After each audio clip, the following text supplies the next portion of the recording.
Bueno, muy bien. Los saludamos nuevamente a todos los alumnos del curso universitario en ciberseguridad y también a los alumnos del taller de ciberseguridad y ciberdefensa organizado por la Facultad de Ingeniería del Ejército.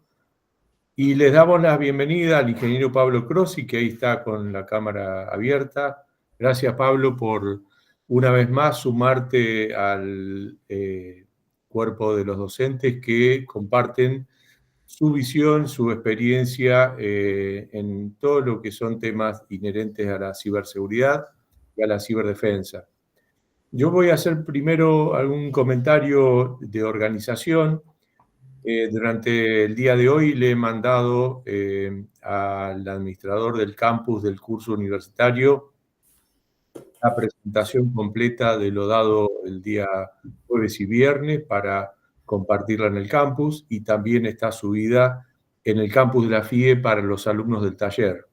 Así que la disposición del video la tienen de la clase de los dos días anteriores en el canal de Somos FIE, libre acceso para todos.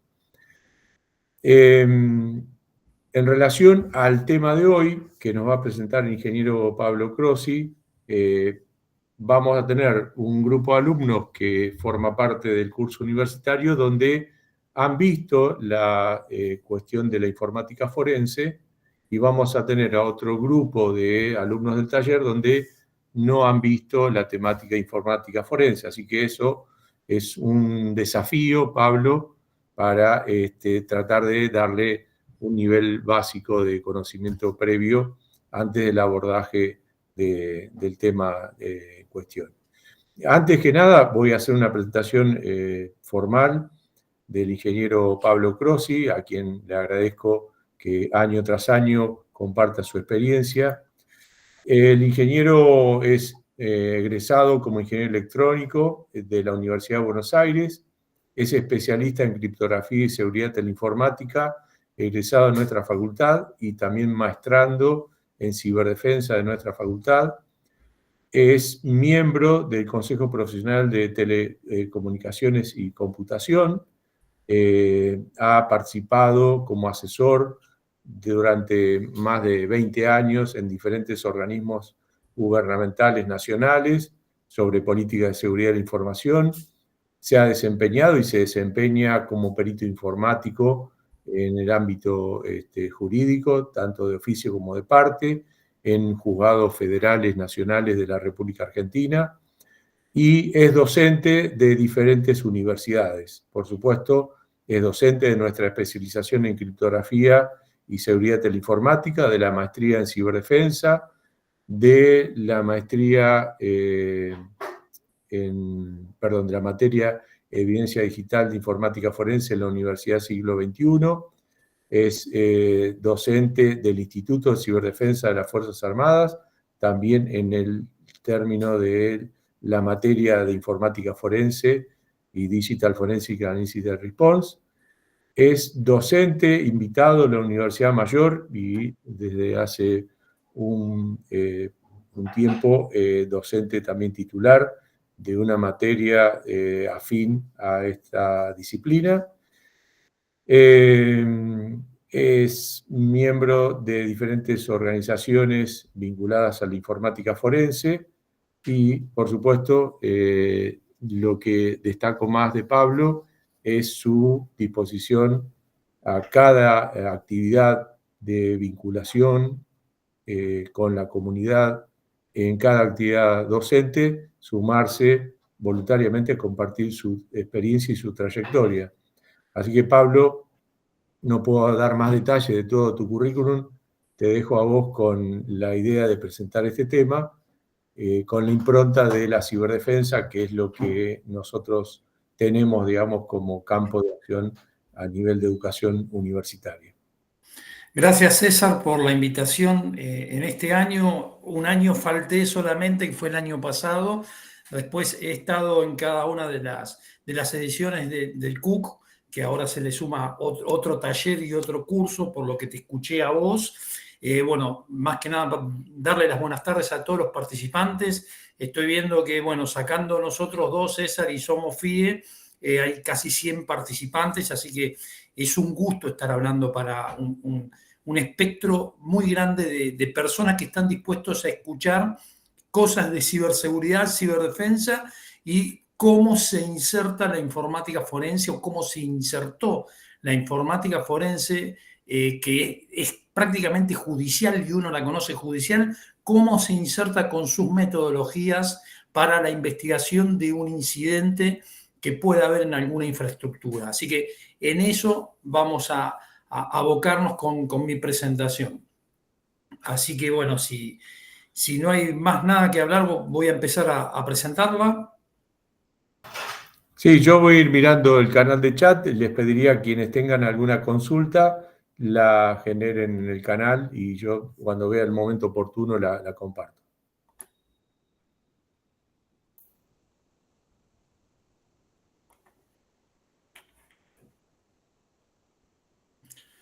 Bien. Entonces, bueno, creo que ya deben estar viendo la presentación, ¿no? Sí, se ve perfecto. Perfecto. Cualquier cosa, si hay alguna consulta, César, te pido o los chicos de Somos FIE que me la digan, porque, bueno, estoy con la presentación a pantalla completa y no puedo ver las interacciones, salvo que me aparezca alguna ventanita emergente, que no sé si será el caso. Yo te aviso. Dale, gracias, César. Bueno, la idea es a todo lo que tradicionalmente se le llamó la respuesta ante incidentes, que era desde un punto de vista de lo clásico, de lo que siempre se manejó en un SOC de ciberseguridad, en una red en donde hay una infraestructura con personas que trabajan, o antiguamente se le decía seguridad de la información, seguridad informática. La respuesta ante incidentes era tratar de buscar qué era lo que había pasado en un servidor de una infraestructura de red, qué era lo que había ocasionado la denegación de servicio o la salida en servicio de ese servidor o de un host de una determinada red. Pero ahí quedaba la cosa, se encontraba el error, se volvía a la puesta en marcha del host que había sido afectado y había muy poco para investigar, y lo que se investigaba no llevaba un rigor científico como es el que impone el Digital Forensic and Incident Response. Yo lo cito a César muy a menudo porque cuando él me convoca en el año 2018 para un proyecto que llevamos adelante en la FIE, él de alguna manera me hizo entrever que la sigla Digital Forensic and Incident Response es lo que compone todo lo atinente a lo que tradicionalmente se le llamó la informática forense, y hoy podríamos decirle que es Digital Forensic o pericias tecnológicas, por así decirlo, por la convergencia que ha habido de toda clase de plataformas junto con los hosts de computadoras. Empezamos haciendo informática forense, obviamente cuando solamente había computadoras y discos de computadoras. Hoy tenemos hasta cosas del IoT que convergen a todo esto y que tienen que ser investigados de una manera diferente porque su naturaleza es diferente, pero que las metodologías de investigación son prácticamente las mismas que se iniciaron allá por el año 2002, más o menos, una cosa así. Entonces, bueno, el DFIR vino a través de ciertas normas que se han aplicado cuando se han unido en este devenir de que las famosas redes OT se unieron a nuestras clásicas redes IT. Bueno, las normas, como la ISA 64443, habla de que hay que tener un laboratorio de DFIR para llevar adelante la investigación que pueda haber ocasionado algún incidente en la infraestructura crítica, sobre todo de una red OT, es decir, una red con infraestructuras críticas y quizás puedan ser industriales. ¿Sí? Así que bueno, independientemente, como ya lo escuché a César, de que hay gente que por ahí tuvo una materia básica de lo que es la informática forense, vamos a repasar algunos conceptos para aquellos que no lo vieron. Obviamente no pretendo cubrir lo que ya han visto los alumnos que sí lo vieron, pero la idea es dar un pantallazo de qué es lo que hacemos los informáticos forenses cuando tenemos que ir a un lugar. Nosotros acá en la Argentina le decimos a un allanamiento, ir al lugar de los hechos y secuestrar los dispositivos de almacenamiento que el juez, el fiscal, dé la orden para una determinada investigación. ¿Cómo es esa metodología? ¿Cómo es la metodología cuando estamos en laboratorio para preservar sobre todo la evidencia que secuestramos?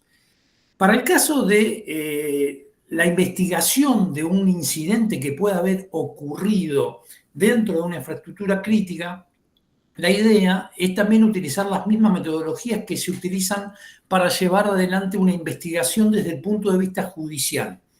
Y lo más importante de esa investigación, independientemente que quizás acá estemos dentro del punto de vista de una organización y no en lo judicial, porque quizás el directorio, el presidente de esa organización quiere saber qué pasó, quién atacó la infraestructura crítica. Bueno, de todas maneras, hay que llevar las metodologías que salen del Digital Forensic and Incident Response y la que más prevalece es el tema de la preservación de la evidencia. Yo la evidencia en la informática forense la tengo que tratar de alguna manera tal como la encontré sin modificarla. Y si la tengo que recolectar, la tengo que recolectar haciendo o usando técnicas que me modifiquen lo menos posible el ambiente en donde estoy haciendo la recolección de la prueba y la prueba misma. Si nosotros hablamos de un allanamiento común y corriente, lo que puede llegar a ser una empresa que está denunciada por algún tipo de ilícito y las fuerzas de la ley lo allanan, bueno, es probable que ahí se puedan encontrar hosts de computadoras que en su mayoría estén apagados y ahí directamente ya compete el secuestro de todo ese ordenador, efectuando un acta en donde se describa someramente que ese ordenador es de tal marca, si es que la tiene, qué tipo de ordenador es, si es un ordenador de los tradicionales, como puede llegar a ser una PC clon común y corriente o una notebook, hay que describirlo, si es plataforma móvil hay que describir. Y bueno, tratar de secuestrar eso efectuando un embalaje para después ser llevado al laboratorio. En laboratorio hay que ver cómo hacen los que tienen que preservar a través de copias forenses la prueba original que está almacenada dentro de las computadoras. En este caso, lo más primario que podemos hablar son los discos de computadora. ¿Qué clase de copias se le hace? Nosotros los peritos le decimos copias forenses. Y después, obviamente, lo que se hace desde el punto de vista judicial es trabajar sobre esas copias forenses. Para el caso de la plataforma móvil se le hace algo parecido, se secuestran en el lugar de los hechos, se trata de mantener encendido, a los móviles hay que tratarlos encendidos, a diferencia de lo que puede llegar a ser una computadora que la tenemos que llevar apagada y después desarmarla en nuestro laboratorio, pero con el móvil hay que trabajar directamente y tratar de poder hacerlo de la manera que nosotros lo encontramos en el lugar de los hechos. Si lo encontramos encendido al móvil, hay que tratar de procurar de tener la fuente de alimentación correcta para poder guardar el estado en que se encontró ese móvil. No es lo mismo un móvil que se apaga y que se vuelve a encender para después tratar de hacerle lo que se llama una extracción física forense. Hoy hay móviles que utilizan mucha criptografía y después de un apagado el móvil hay muchísimas aplicaciones y muchas cosas del móvil que antes del primer desbloqueo se mantienen encriptadas. Un móvil de alta gama hoy se mantiene encriptado entre un 70 y un 80% antes de que se produzca el primer desbloqueo. Entonces hay muchas consideraciones que hacer respecto a los secuestros de plataforma móvil y cómo vamos a llevar adelante la planificación para poder efectuarle la pericia. Para el caso de un incidente que pueda haber ocurrido dentro de una organización, yo formo parte dentro de la organización a la cual yo voy a acudir, ¿sí? Puede llegar a ser un área de recursos humanos, un área de finanzas, y es el plantel del SOC de ciberseguridad que va a concurrir a ese lugar en donde hubo un incidente que puede estar relacionado con malware o con algún ataque informático, que de alguna manera va a tener que vérselas de cómo recolectar y qué evidencias recolectar ante un incidente. Obviamente, estando en una organización, ya no es que hay que secuestrarse una computadora. Probablemente se secuestren muchas menos cosas que lo que pasa desde el punto de vista judicial y nos hagan falta menos cosas. Pero esas cosas están relacionadas a los lugares en donde el malware puede haber dejado rastros dentro del sistema operativo, independientemente si el sistema operativo es Windows o es Linux.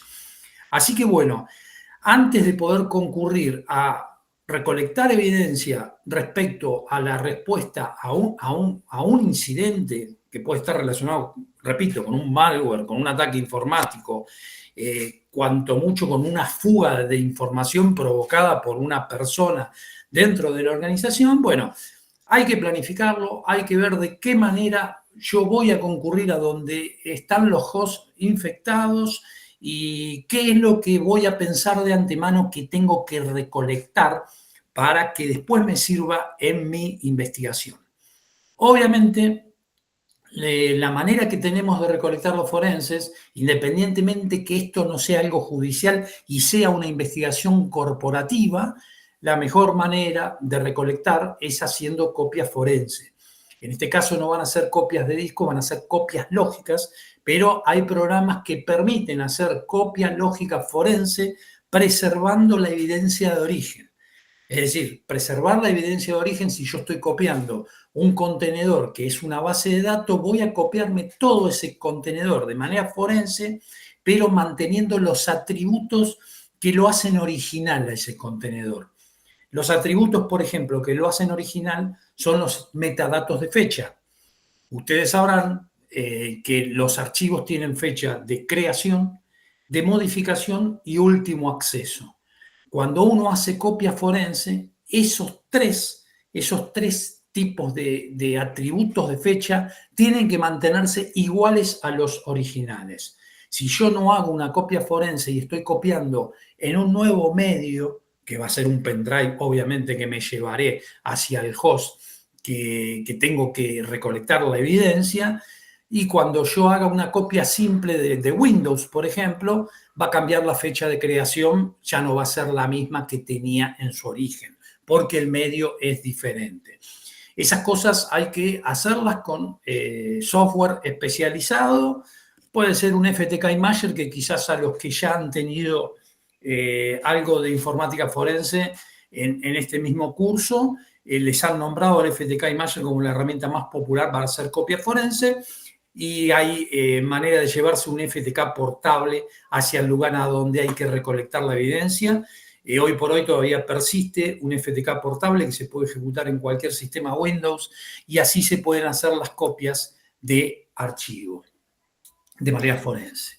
Pablo. Sí.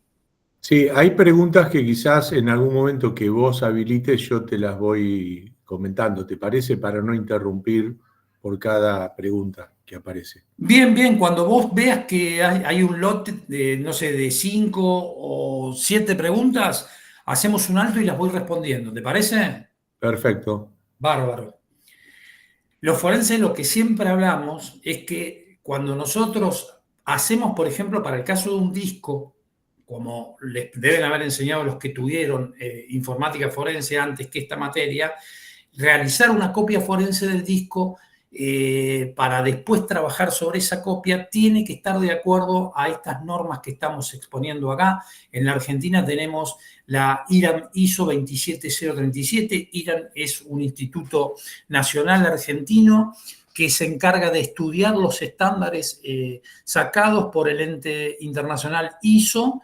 En el año 2012, el ente ISO generó la 27037, que es la norma de resguardo de evidencia Nosotros en el IRAN la terminamos de estudiar, la empezamos a estudiar en el año 2019, la terminamos de generar en el año 2022.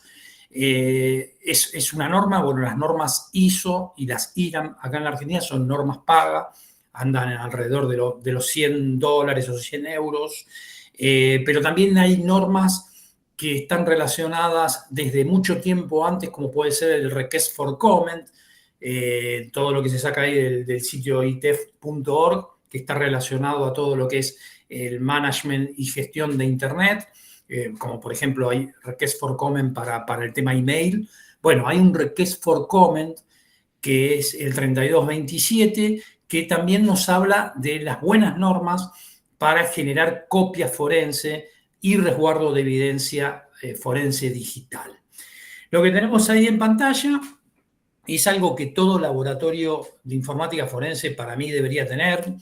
Es un duplicador de discos, es decir, por cada disco que se pone del lado izquierdo, que es el original, se hace una copia forense almacenado en el lado derecho. Ahí hay dos discos del lado derecho, uno original y otro copia, en donde se van almacenando los archivos correspondientes a la copia forense. Este es un viejo duplicador forense de la marca Tableau.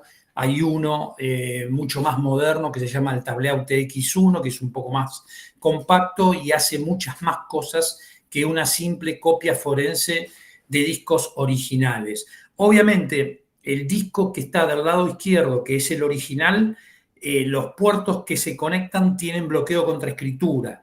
Eso implica de que el disco nunca va a ser escrito por el propio bloqueador, ¿sí? Va a permanecer inalterable.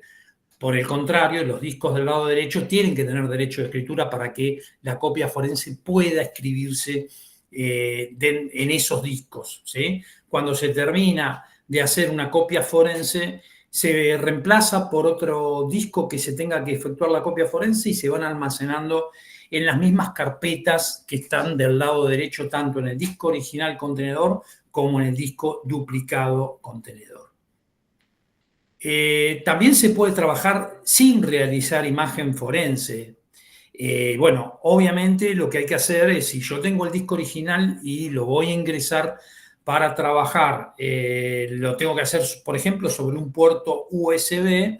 Bueno, tengo que bloquear ese puerto USB para que ese disco permanezca inalterable. O sea, la evidencia original siempre tiene que mantenerse inalterable, trabaje o no realizando copia forense. Lo lógico siempre es efectuar copia forense. Pero si no tengo discos en ese momento, ni duplicador, bueno, yo podría trabajar con el disco original. Estoy corriendo el riesgo de que el disco original pueda dañarse, ¿sí? Es por eso que las normas, como las que nombramos anteriormente, hablan de que hay que trabajar con la copia forense, ¿sí? Hay bloqueadores por hardware, ¿sí? Para los distintos tipos de discos que uno va a tratar. Por ejemplo, hay bloqueadores para discos SATA, para discos viejos, discos IDE, para discos SAS, que son los nuevos discos de servidores, y obviamente, para los discos de estados sólidos M2 o discos SATA de estado sólido. Obviamente, lo novedoso son los discos de estado sólido M2. ¿Sí? Que lo que necesitan es un adaptador, como lo que yo estoy poniendo acá en imagen. En imagen lo que estamos viendo es la interfaz que bloquea contraescritura, que es la que tiene el cartelito azul, y después a través de un conector tenemos un adaptador de disco M2 hacia esa interfaz de bloqueo contraescritura, y del lado izquierdo sale el disco hacia un USB de computadora. Con esto yo no necesito un duplicador de disco. Directamente con todo esto, lo que yo estoy viendo en la computadora es un disco que ingresa a mi puerto USB, que está bloqueado contra escritura por este bloqueador marca Tableau, ¿sí? Pongo este bloqueador al margen que hay otras marcas porque este es el más famoso, ¿sí? Bien. Siempre, siempre, siempre que trabajamos con informática forense, yo digo, hay que procurar ver la posibilidad, intentar de efectuar el desarme, si es que yo me llevé un host hacia mi laboratorio para la extracción del disco que tengo que analizar. Pero lo que nosotros vamos a tratar acá es qué pasa si yo a un host, que es un servidor de una organización, no lo voy a poder traer porque está presentando o está prestando un servicio crítico que yo no lo puedo detener. Y quizás ese host esté conviviendo con el malware si fue atacado, pero tiene que seguir prestando servicio si es que no fue mitigado. Si fue reemplazado por un servidor clúster, y ese servidor clúster obviamente está limpio del malware, de alguna manera yo podría disponer de ese servidor, pero para el caso de malware es altamente recomendable trabajar con el servidor sin efectuar el apagado.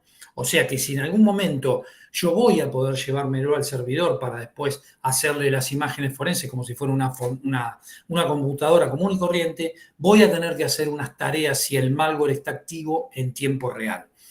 Y ya vamos a ver qué es lo que deberíamos hacer, qué pruebas tenemos que recolectar en el lugar del incidente, cuáles hay que preservar hasta el laboratorio y de qué manera, y qué pruebas podemos hacer en el laboratorio. Bueno, obviamente lo que estamos diciendo en el laboratorio, lo que vamos a poder hacer, independientemente de que yo me traje del lugar del incidente, me traje pruebas recolectadas, bueno, generalmente quizás me puedo haber llevado algún host al cual le tengo que hacer las copias forenses. Obviamente para una investigación total de lo que hay que hacer en una organización, en un segmento de red que fue atacado por un malware, lo que hay que hacer es un análisis correlativo en conjunto absolutamente de todas las pruebas de laboratorio. Si yo me traje un servidor que fue desafectado del lugar, y pude recolectar las cosas que recolecté en tiempo real, que son varias y las vamos a ir nombrando de a poco, y después hice la imagen forense, bueno, yo tengo que correlacionar las pruebas que recolecté en tiempo real en conjunto con la imagen forense de los discos que tenga ese servidor y que después haga. Tengo que correlacionar absolutamente todo. Los resultados no van a ser instantáneos. Los resultados van a tardar dependiendo de la cantidad de pruebas que yo tenga que analizar, todas dentro de un mismo caso con mi software de informática forense. El software de informática forense open source más conocido, quizás a los que han tenido cursos se los han nombrado, es el Autopsy. El Autopsy, que es un desarrollo que viene desde hace 20 años en el mundo open source de Brian Carrier. A partir del año 2011 salió del mundo Linux, no es que lo haya dejado totalmente, pero se dedicó a hacer este Autopsy Forensic que trabaja en Windows y que nos simplifica el hecho de tener que tener necesariamente un software propietario para trabajar en Windows. Fue prácticamente el primer software que nos dio una solución para trabajar de manera gratuita y con herramientas open source dentro de Windows. Obviamente, después de todo esto, va a haber que hacer un reporte y un informe final con las conclusiones. Es tremendamente difícil después de analizar piezas y rastros que puede haber dejado un malware, tratar de encontrar lo que más estamos buscando, la dirección IP de dónde provino ese ataque. No es que no la vayamos a encontrar. Yo no quiero llevar una cuota de pesimismo con lo que estoy diciendo. Probablemente encontremos, después de un análisis exhaustivo, porque es un análisis muy exhaustivo el análisis forense sobre malware, pero es altamente probable que podamos llegar a encontrar una dirección que esté alojada en la Deep Web o una dirección que esté alojada en un VPS furtivo, que esté en algún país, que se arrenden esos servidores hasta con criptomonedas de una manera totalmente anónima y que sea en países que ni siquiera respondan a lo que se llama el Convenio de Budapest. Es decir, ante un requerimiento por exhorto judicial vía Convenio de Budapest, si nos referimos a alguno de estos países que alojan VPS, que se arrendan para hacer ataques informáticos, difícilmente estos países, al no estar insertos dentro del convenio, respondan a la manda judicial. ¿Sí? Bien, entonces, ¿qué es lo que tiene que pasar en tiempo real? ¿Cómo me voy a manejar con un host al cual yo le supongo que el malware todavía está conviviendo con nosotros. Bueno, así como lo hacían los sysadmin desde los fines de los años 90, que empezó todo esto, hasta el día de hoy, si no hay ningún laboratorio de DEFIR instalado dentro de la organización, bueno, obviamente uno va a ir a los logs del sistema, ya sea Windows o Linux. Si es un Windows, uno va a ir al clásico visor de sucesos en tiempo real para saber si encuentro alguno de los errores tipificados del Windows que me pueda traer algún indicio de lo que pueda haber sido el por qué se detuvo el sistema, el por qué se fugó la información, el por qué se alteró algún registro de nuestra base de datos cuando no fue ninguno de los usuarios reales. Estoy poniendo cosas que pueden pasar en un sistema y lo que llevan a los sysadmin a investigar a través de los logs. Si es un Linux, obviamente los Linux alojan casi todos los logs, tanto del propio sistema operativo como de base de datos, como puede ser un MySQL, como puede ser un Apache Server, en el directorio /log. Y casi todos esos logs, a diferencia de Windows, están en formato TXT, con lo cual uno directamente en la consola del Linux puede hacer un cat y el nombre del log que está visualizando, por ejemplo el syslog, y pausándolo uno puede ir viendo cada una de las líneas a ver qué se puede llegar a encontrar.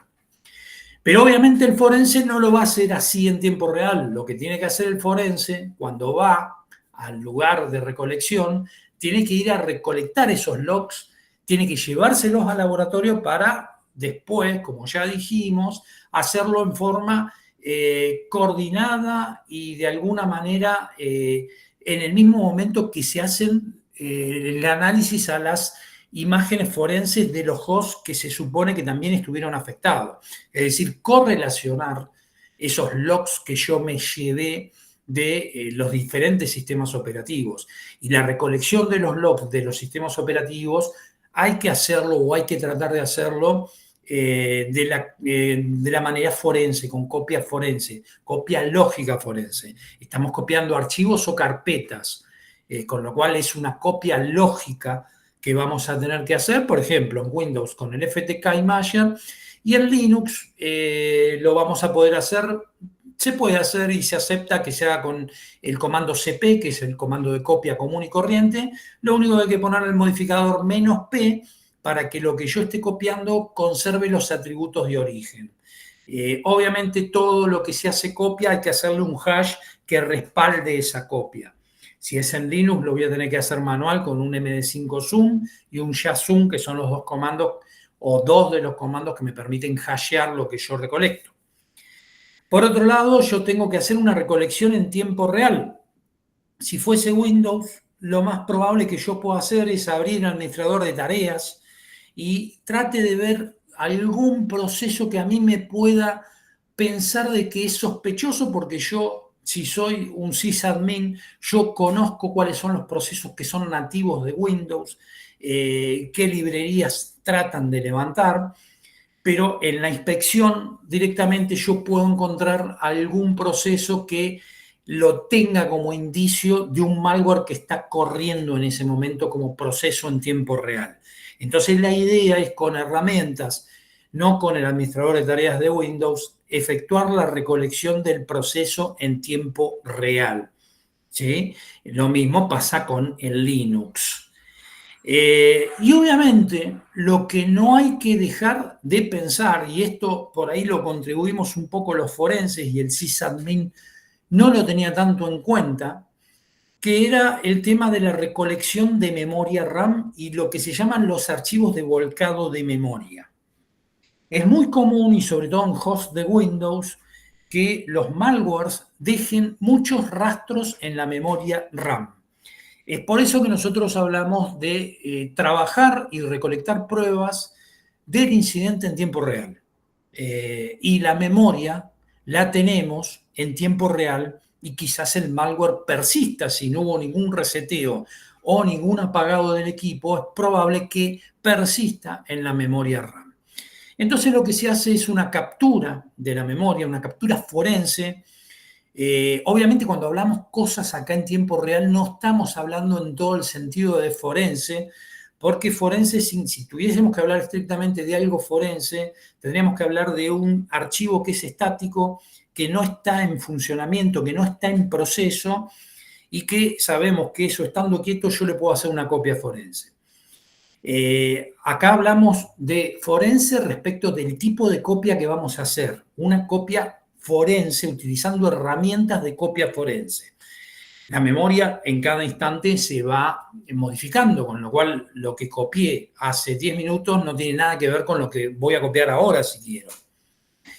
Los sistemas operativos tienen archivos de volcado de memoria, es decir, son auxiliares de la memoria RAM porque generalmente los sistemas operativos se quedan cortos con la propia memoria RAM independientemente que nosotros le pongamos cada vez más memoria RAM, que escalemos de 4 GB a 8 GB o a 16. Siempre va a necesitar una parte del disco rígido para utilizarlo como auxiliar de esa memoria RAM. Y esos son los archivos de volcado de memoria, y en Windows lo que tenemos es el pagefile.sys, no lo tengo nombrado acá, y en Linux el archivo swap. ¿Sí? También habría que recolectar junto con la memoria RAM esos archivos si es que yo no me llevo el host a mi laboratorio. ¿Sí? ¿Querés que hagamos un par de preguntas, que contestemos un par de preguntas, César? Mirá, justo me leíste la mente, te iba a avisar porque hay más que un par. Inclusive bien, hay una buena cooperación de algunos alumnos que tienen información y contestaron. Pero te paso la primera pregunta. Sí. La hizo Guillermo Balcázar Rada. ¿Cómo se garantiza la integridad de una imagen forense en entornos cloud distribuidos donde los datos son volátiles y replicados globalmente? Interesante. A ver, estamos en el mismo caso que ir a recolectar en tiempo real de un servidor que no está en cloud. Estamos en lo mismo. Obviamente, para recolectar algo del cloud tengo que tener las credenciales, alguien me tiene que aportar las credenciales, y lo que se recolecte y lo que se hashee va a ser el hash, la integridad de ese momento que se recolectó. Pero obviamente ese cloud va a seguir funcionando y 5 minutos más tarde va a ser otra información. Si yo la recolecto, seguramente va a tener otra integridad. Cuando hablamos de cosas que están en vivo dentro del Digital Forensic and Incident Response, como puede ser un teléfono móvil, estamos hablando de hashear lo que se recolectó, y de ahí en más, si se generan copias respecto de lo que se recolectó, obviamente esas copias tienen que tener el mismo hash. Eso se ha convenido así en la informática forense, pero no solo con cloud o con cosas que están en vivo, como puede llegar a ser la memoria RAM, que yo lo dije recién, sino los discos de estado sólidos tienen el problema de que yo cuando hago la copia forense del disco de estado sólido voy a tener un hash. Si lo hago mañana, voy a tener otro hash diferente. ¿Por qué? Porque los discos de estado sólidos no tienen el mismo comportamiento que los discos magnéticos y tienen lo que se llaman los comandos trim. Los comandos trim son los que mantienen el estado de las celdas digitales que almacenan la información. Con discos de estado sólidos no tenemos más huecos y valles magnéticos. Tenemos celdas NAND y NOR, que son las que almacenan ceros y uno. A esas celdas hay que alimentarlas, y para alimentar respecto del firmware del disco, quien actúa son los comandos trim, que están permanentemente manteniendo los estados de esas celdas. Esos comandos trim hacen que el cálculo de un hash sea diferente cada vez que lo hacemos respecto de un disco original de estado sólido. Entonces, cuando hablamos de cosas que se modifican, hay que tener en cuenta que la integridad es de ahí en adelante con las copias que se hagan, pero no respecto del original. No sé si está contestada la pregunta. Sí, hay un derivado, digamos, que es cómo gestionaría la obtención del volcado, también en ese ambiente virtualizado, cloud, donde el acceso directo a la RAM física no está permitido. Sí, es imposible en ese caso.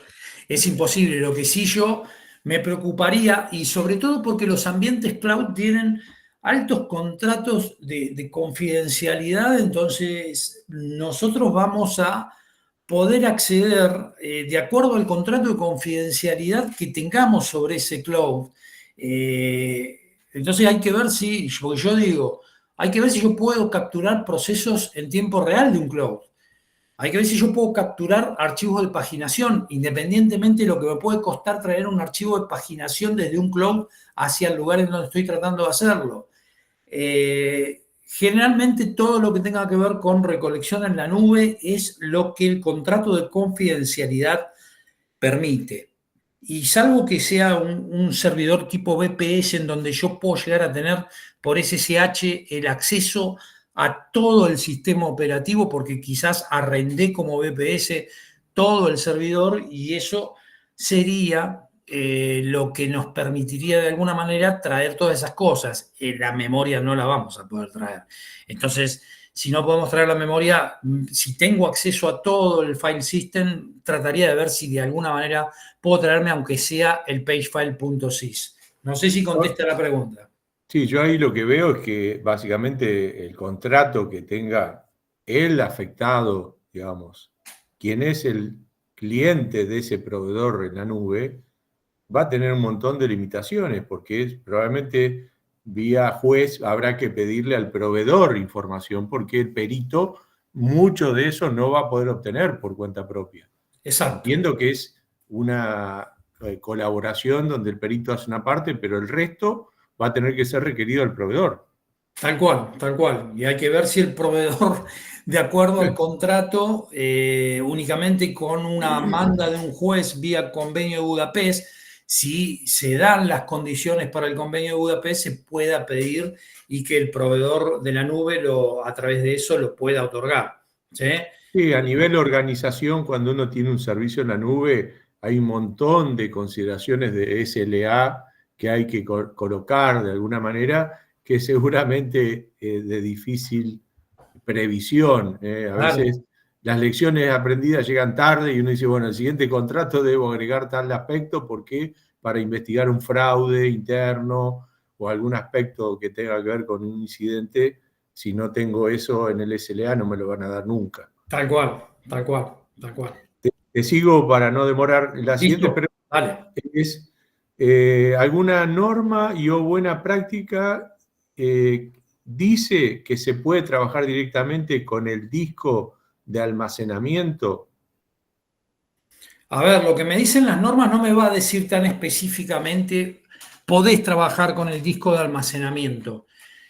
Si yo bloqueo contra escritura el disco original, yo no estoy anulando la evidencia. Entonces, el concepto general de preservar la evidencia, que cualquiera de las normas forenses lo habla, lo estoy cumpliendo.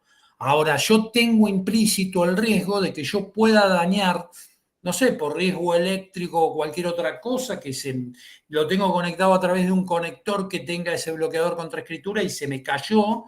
Yo corro el riesgo de dañar la evidencia original, ¿sí? Independientemente de que con un bloqueador contra escritura estoy cumpliendo con las generales que dicen todas esas normas, cualquiera de ellas, de preservar la evidencia. El concepto de preservar la evidencia es para cualquier clase de pericia, de cualquier disciplina, ¿no? Sí. Sin ser perito sería lo último que haría, digamos. Jamás sería el primer caso, digamos, Exacto, porque exacto, es el riesgo, siempre existe. exacto, exacto.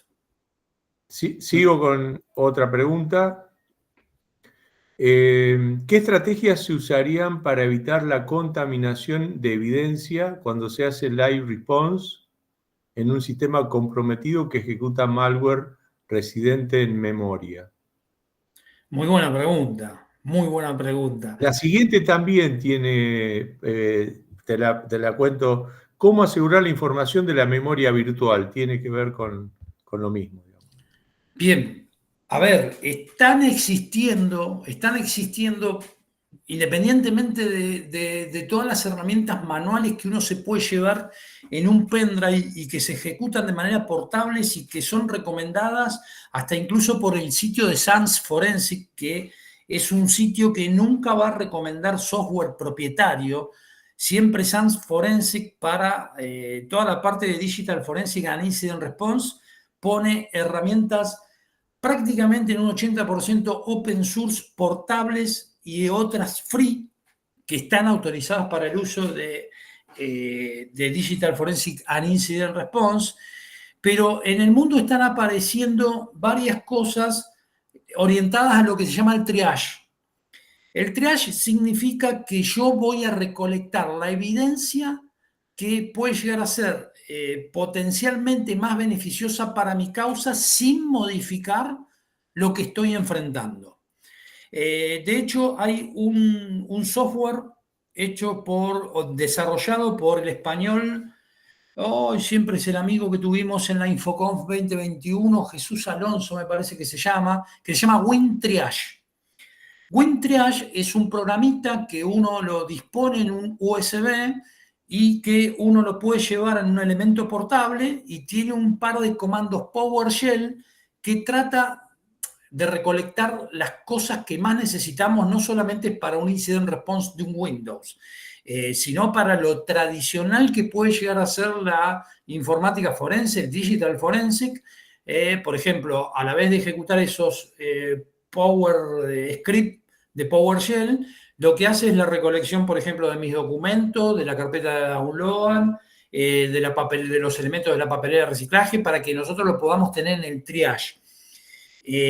Obviamente, todas las herramientas que se tratan de generar para interactuar con algo que está en vivo, va a terminar en algo afectando a ese equipo que está en vivo. Y ese algo es la memoria RAM.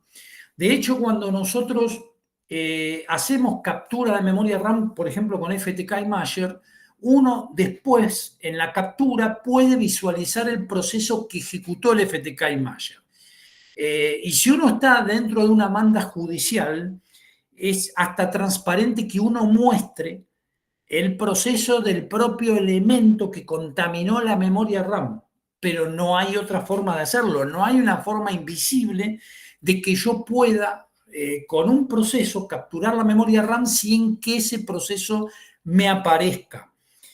En Linux es un poco más transparente, porque en Linux existe lo que se llama el comando line para capturar memoria RAM.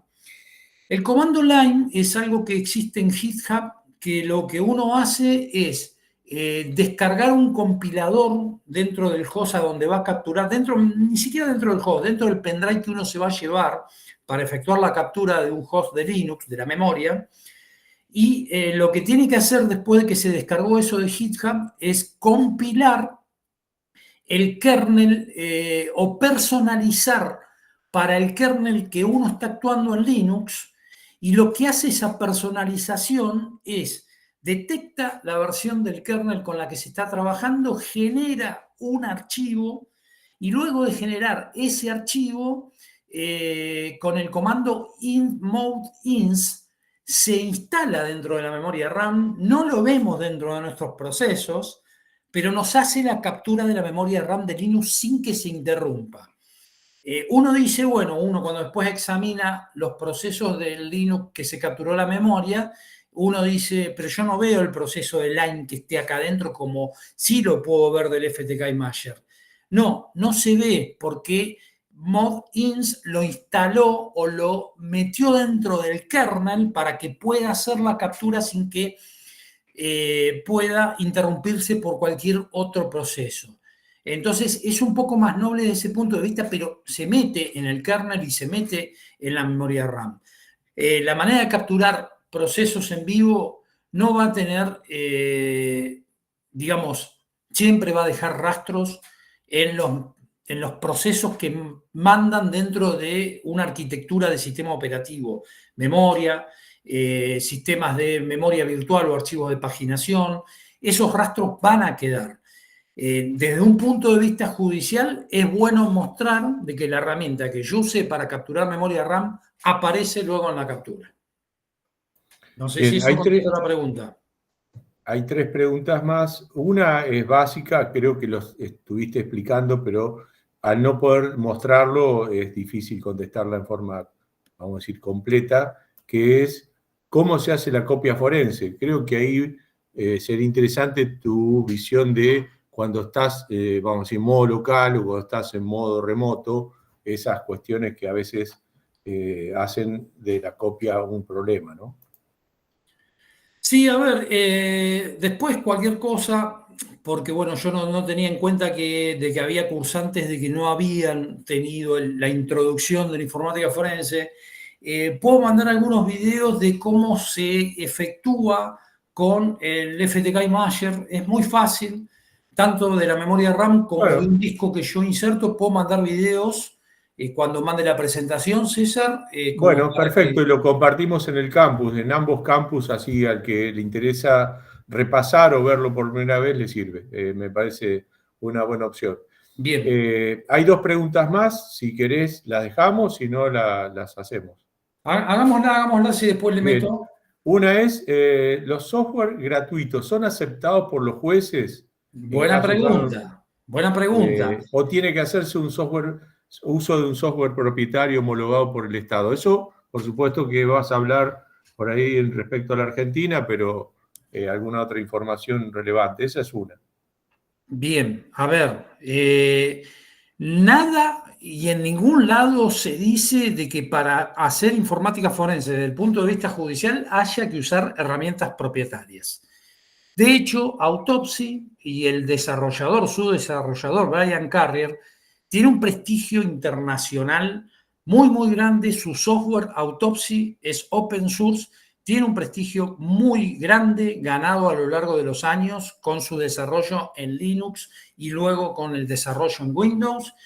El FTK Imager todavía tenemos la versión gratuita. Es una de las pocas herramientas gratuitas que permiten ser usadas desde el punto de vista judicial. Hay otras herramientas que son gratuitas, por ejemplo, hay unas herramientas forenses para capturar pantalla. Por ejemplo, yo trabajo como perito para preconstituir pruebas y a mí me contratan a veces para hacer captura de pantalla de una página web que está difamando a una organización o algo por el estilo. Entonces, la idea es conservar, hacer copia de esa pantalla web. Hay un producto que se llama Fab Forensic que permite efectuar pruebas de manera gratuita, pero no permite el trabajo en manera judicial. Desde el punto de vista de los software gratuitos, hay algunos que están permitidos, hay otros que no, y hay otros que no dicen absolutamente nada, pero en la realidad tendríamos que ver cuando uno instala ese programa gratuito, ver cuáles son las condiciones para el uso, a ver si es para un uso hogareño o para un uso judicial. Desde ese punto de vista, yo prefiero migrar un poco hacia el software open source y desarrollado por investigadores que han trabajado la informática forense, que eso va a dar un aval de entes certificantes, como puede ser SANS Forensic, que los utiliza como referencia y los usa en sus cursos a todas esas herramientas. No hay un estado, no hay un estado que dé la orden de qué es lo que hay que usar. Yo no conozco, por lo menos en el mundo. Lo que sí hay es un ente como el NIST, que depende del gobierno de Estados Unidos, pero lo que hace son certificaciones sobre diferentes tecnologías, como por ejemplo lo que pueden ser duplicadores forenses. Los testea para saber si realmente hacen la tarea que deben hacer, es decir, bloquear contra escritura, duplicadores, para ver si duplican con el formato que hay que duplicar y generar la imagen forense.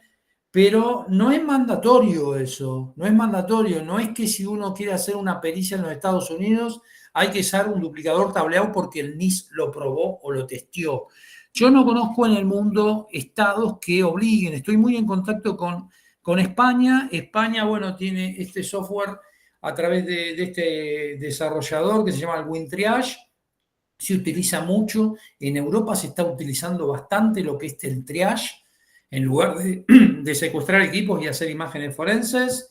Y se utiliza mucho el software open source para informática forense. Y no hay, por lo menos desde mi conocimiento, un estado que diga qué es lo que tenemos que usar los peritos.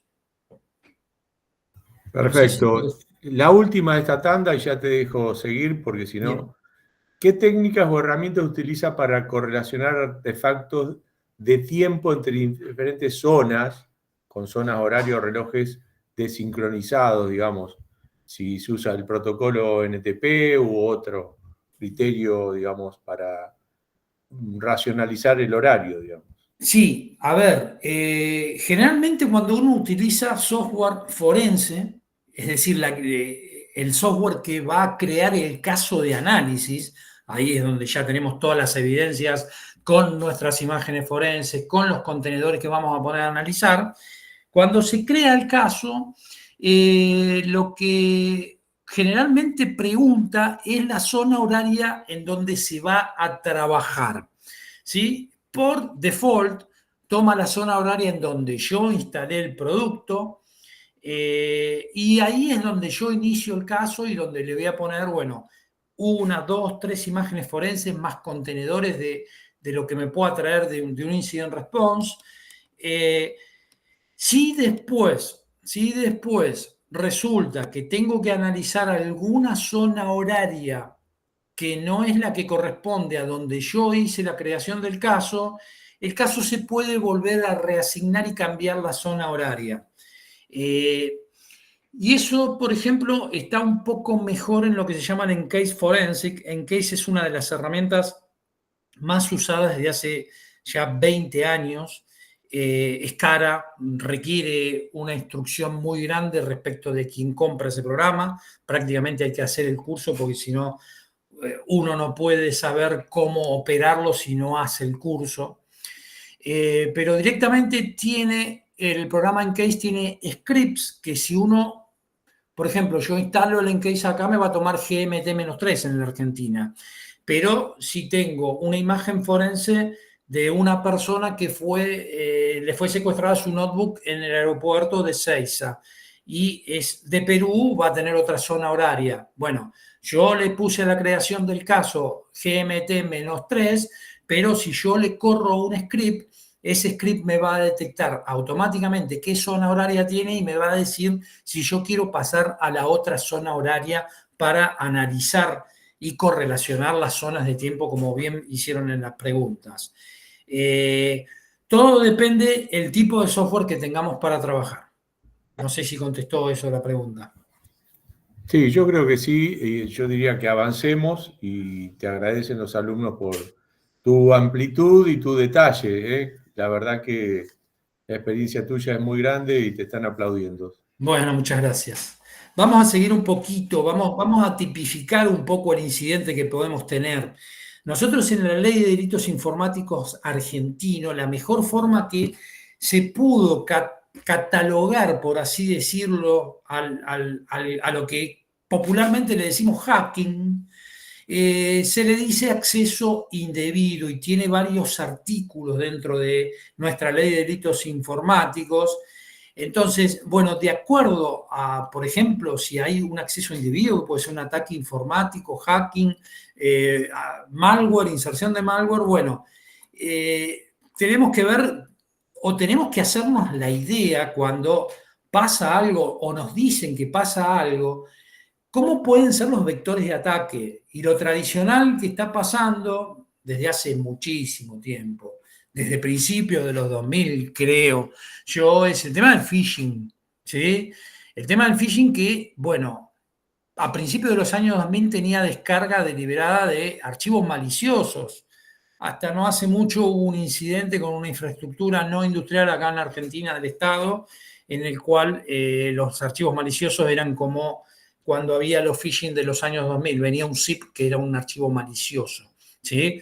O un PDF malicioso, que nosotros le damos un clic y no se abre ningún PDF y me está abriendo un backdoor por segundo plano, ¿sí? Antiguamente lo que había era descarga de archivos maliciosos. Obviamente, cualquiera de esas cosas había que tener, o por ejemplo, el que generaba el vector de ataque por phishing y lo sigue haciendo hoy, lo que hace es digamos, un relato de ingeniería social para provocar el convencimiento del atacado de que tenga que hacer tal o cual cosa, descargar archivos, descargar programas o hacer alguna acción sobre un link dispuesto dentro del mensaje de ingeniería social, por ejemplo, de, no sé, las credenciales de un banco que termina disponiéndoselas al atacante.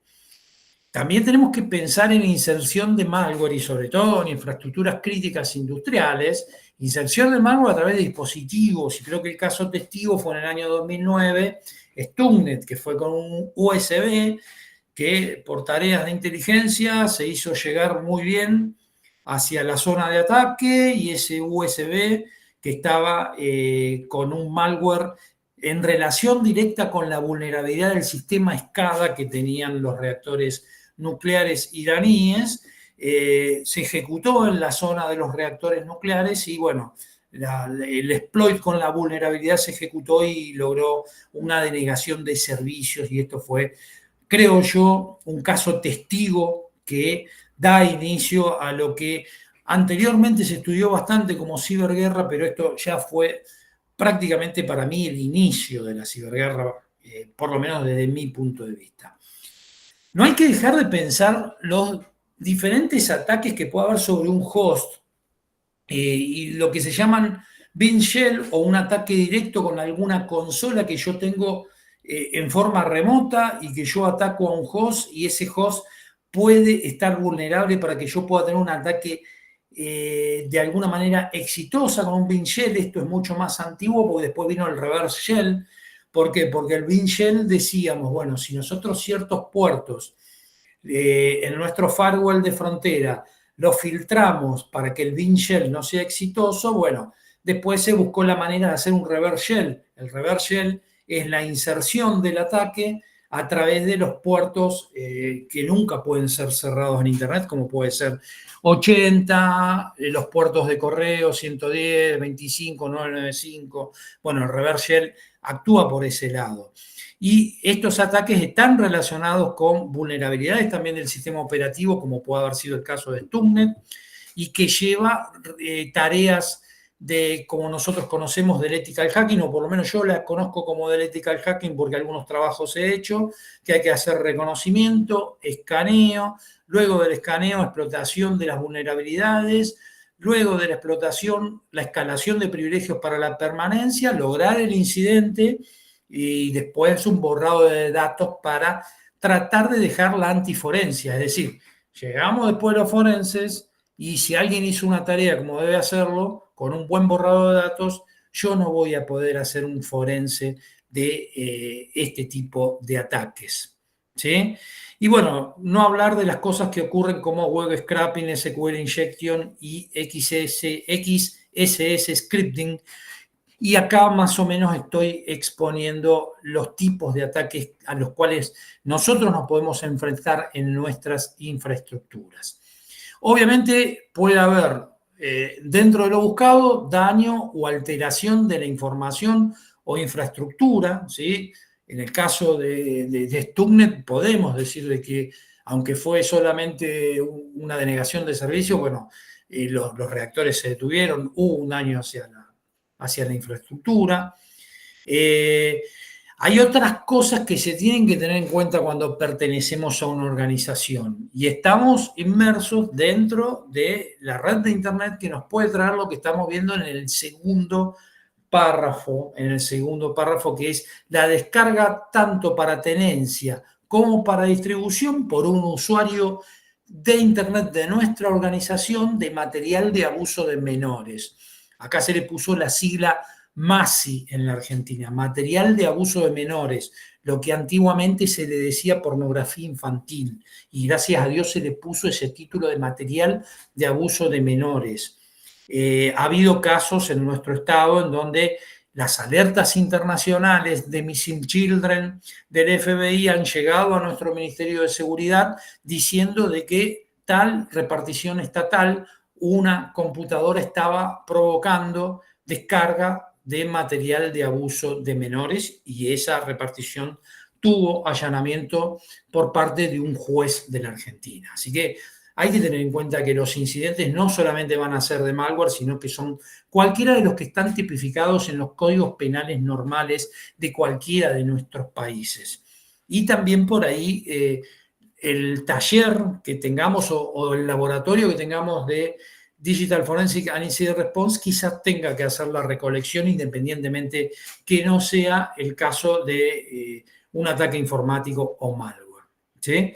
Así que bueno, tipos de daños que podemos tener: hardware, software, como ya hemos hablado, algunos casos que hemos tenido acá en la Argentina. Seguimos teniendo muchos casos en la Argentina. Yo acá pongo algunos casos que hubo en el Estado Nacional, pero hay cooperativas, hay hospitales, hay muchísimas cosas, hay instituciones educativas en donde hay tremendos casos de exfiltración de información, y obviamente como son ransomware la mayoría, después viene el tema de la extorsión, el no pago del rescate y la publicación en medios de la Deep Web. Gracias a Dios, casi todos los APTs hoy por lo menos están pidiendo un pago para que se pueda visualizar la información que exfiltraron, ¿sí? No es que se dispone una muestra en la Deep Web para ver qué es lo que se filtró en un ataque.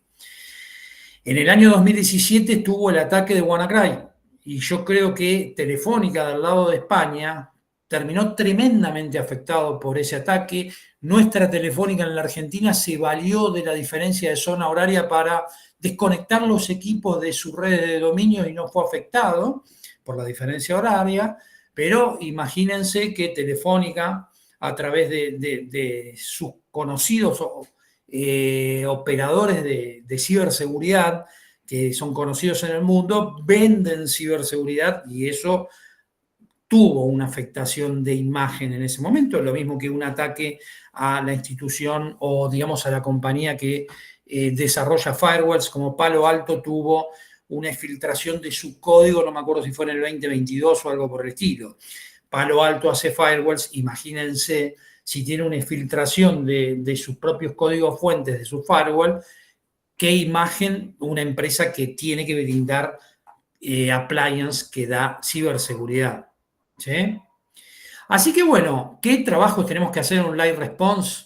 Si el incidente es malware, debe ser investigación de procesos, archivos relevantes, log, y investigación de memoria y archivos de volcado de memoria. Esto es lo que habría que hacer si es que yo voy al lugar de los hechos, a donde pasó dentro de la organización el incidente, qué es lo que tengo que recolectar y qué es lo que voy a tener que analizar después en laboratorio. Todo junto, todo correlacionado, ¿sí? Y bueno, después, si hay contenedores comprometidos, como puede ser, por ejemplo, un directorio de MySQL, de Microsoft SQL, y hay que hacer una copia lógica forense de ese contenedor para tratar de ver qué archivos fueron de alguna manera modificados, borrados.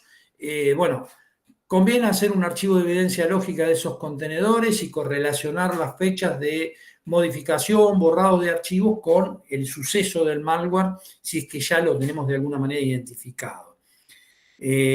Así que siempre hay que tratar de todo lo que nosotros recolectemos en tiempo real, llevarnos al laboratorio, que de hecho va a ser el lugar en donde más tranquilos trabajemos, y correlacionar absolutamente todo lo que nosotros pensamos que fue necesario recolectar para investigar el incidente, ¿sí?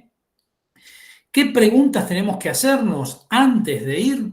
Bueno, ¿qué metodologías científicas vamos a utilizar? Obviamente la informática forense está inserto dentro de una metodología científica, y cuando hablamos de algo científico y criminalístico estamos hablando de la confiabilidad de la prueba, de que un suceso tenga que repetirse, bueno, con las cosas que nosotros utilizamos dentro del Digital Forensic and Incident Response, nos garantizan, si actuamos como corresponde, cumplir los principios de metodología criminalística.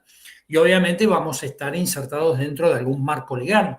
Nosotros acá en la Argentina, para toda la parte judicial, tenemos un protocolo de actuación para el Ministerio Público, para todos los ministerios públicos fiscales, tanto nacionales como provinciales, y para todas las fuerzas de seguridad que trabajan con un laboratorio de informática forense.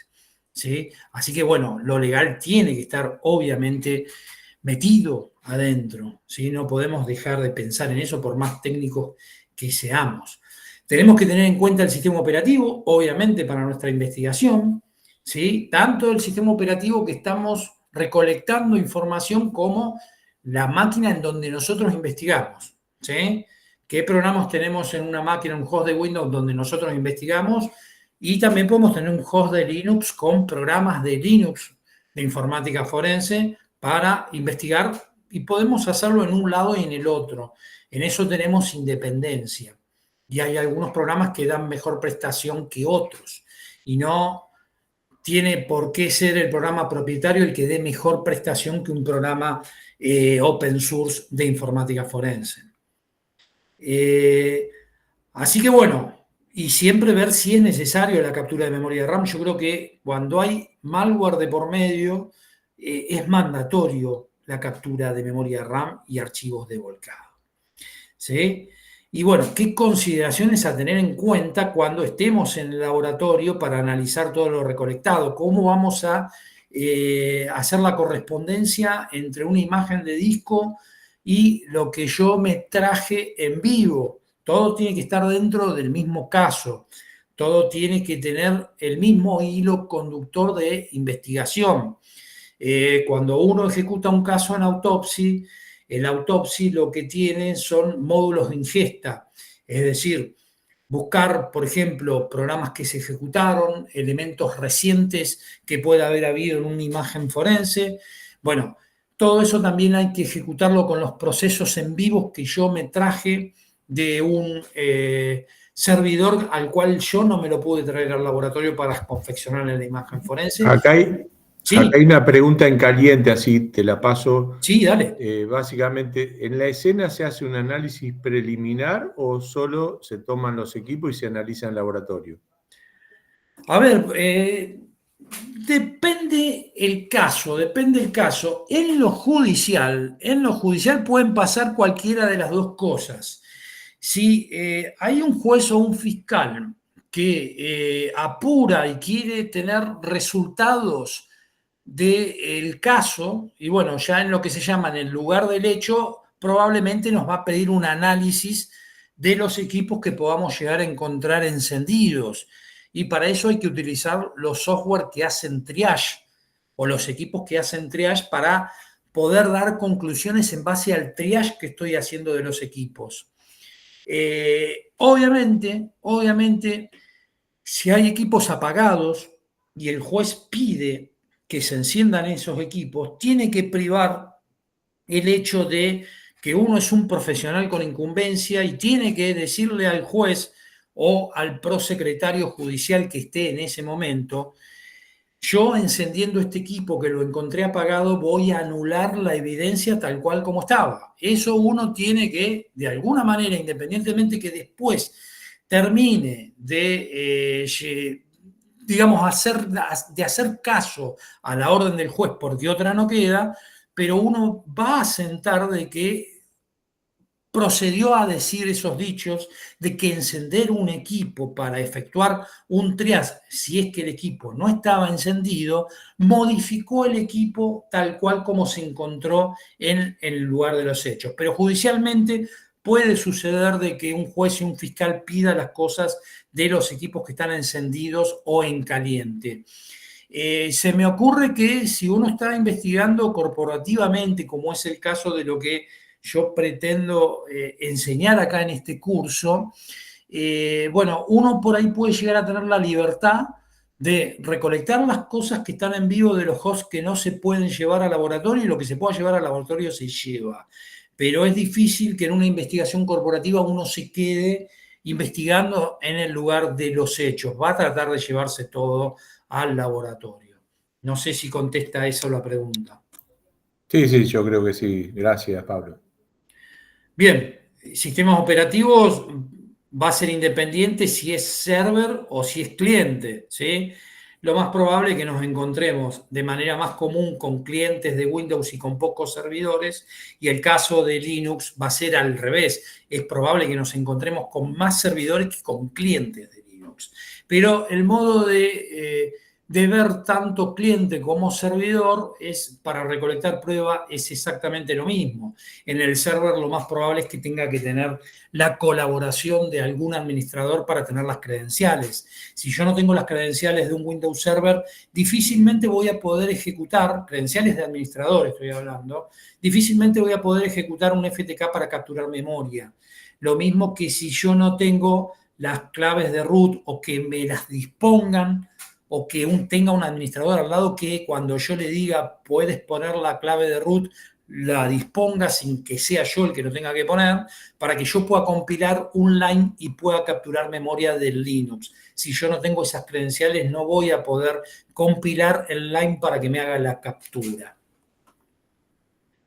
Así que bueno, otras cosas que habría que recolectar, sobre todo en una organización, y después ya esto me va llevando hacia el final de lo que queremos presentar hoy, es si hay password comprometido, si el vector de ataque puede haber sido un phishing, ¿no? Un phishing de una persona que, por ejemplo, tiene tareas administrativas en la organización y lo único que se encarga es mandar correos de ida y vuelta respecto a las novedades de recursos humanos. Bueno, esa persona puede ser tranquilamente una presa fácil de la ingeniería social para enviarle un phishing y que ese phishing tenga éxito y que ese éxito que tenga el phishing no encuentre las cosas en esa terminal, sino que después, por lo que se llama por ataque lateral, empiece a buscar de tal manera que pueda llegar a encontrar credenciales en otras cosas. Por ejemplo, en los endpoints.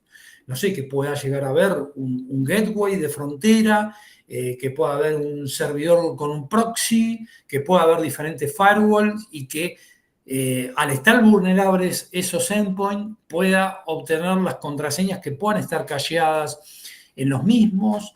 Entonces, bueno, no hay que dejar de tener en cuenta que en un IR voy a tener que llevarme los logs de los elementos de red que puedan haber estado involucrados. No voy a secuestrar un firewall, no voy a secuestrar un gateway, no voy a secuestrar un IDS, sí me voy a valer de los logs que esos elementos nos puedan estar otorgando. Si estoy pensando en un IDS, bueno, obviamente el IDS puede llegar a ver de alguna manera catalogado con sus alarmas el incidente que pueda haber ocurrido con un phishing. Me voy a llevar los logs del IDS y también los voy a correlacionar, ¿sí? No podemos dejar de tener en cuenta que al margen de los procesos y los eventos de un Windows, yo tengo que llevarme lo que son las claves de registro de Windows.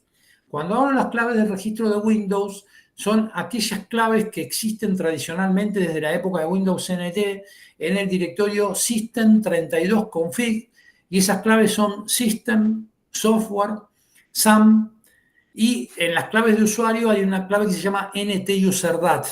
Yo la única manera que puedo llevarme de un host que fue afectado esas claves de registro de Windows, en donde pueden quedar muchos rastros de un malware, la única manera es con copia forense y con las claves de administrador.